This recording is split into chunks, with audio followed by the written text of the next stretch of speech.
लोगों के मन की बात बताने वाले पंडित धीरेन्द्र कृष्ण की कहानी। बागेश्वर धाम। महाराज धीरेन्द्र कृष्ण के भारत में लाखों की संख्या में प्रशंसक और भक्त हैं। इतना ही नहीं, विदेशों में भी उनकी फैन फॉलोइंग तेजी से बढ़ रही है। उनकी कथाएं जहां भी होती हैं, हजारों लाखों की संख्या में लोग पहुंचते हैं। वे अपनी रामकथा और दिव्य दरबार को लेकर चर्चा में बने हुए हैं। छतरपुर जिले का प्रसिद्ध बागेश्वर धाम हनुमान जी का मंदिर है, जहां करोड़ों लोगों की श्रद्धा जुड़ी हुई है। इसी धाम के पुजारी और कथावाचक हैं पंडित धीरेन्द्र कृष्ण शास्त्री। वो बहुत कम समय में ही बहुत ख्याति प्राप्त कर चुके हैं।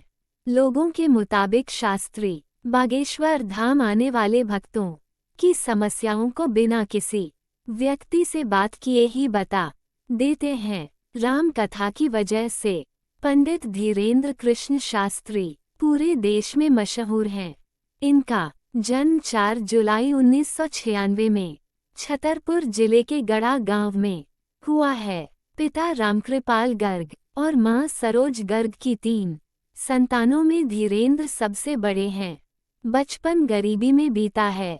12वीं तक पढ़े धीरेन्द्र कृष्ण भी पिता की तरह भगवान सत्यनारायण की कथा सुनाने लगे। पंडित धीरेन्द्र कृष्ण शास्त्री ने एक वाक्य का जिक्र करते हुए कहा था कि हमारे पिताजी हमें पढ़ाई के लिए वृंदावन नहीं भेज पाए थे, क्योंकि उनके पास 1000 रुपये नहीं थे। गांव में हनुमान जी का मंदिर है।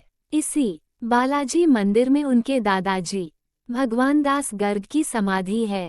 कहते हैं कि उनके दादाजी सिद्ध पुरुष थे। धीरेन्द्र कृष्ण शास्त्री का दावा है कि उनकी तपस्या और गुरु दादाजी महाराज के आशीर्वाद से उन्हें भविष्य जानने की अनुभूति प्राप्त हुई है। उनके भक्त बताते हैं कि पंडित धीरेन्द्र शास्त्री जी अपने दरबार में किसी भी अनजान व्यक्ति को बुलाते हैं। जब तक वह उनके करीब पहुंचता है, पंडित महाराज उस व्यक्ति का नाम और उसका पता एक पर्चे पर लिख देते हैं।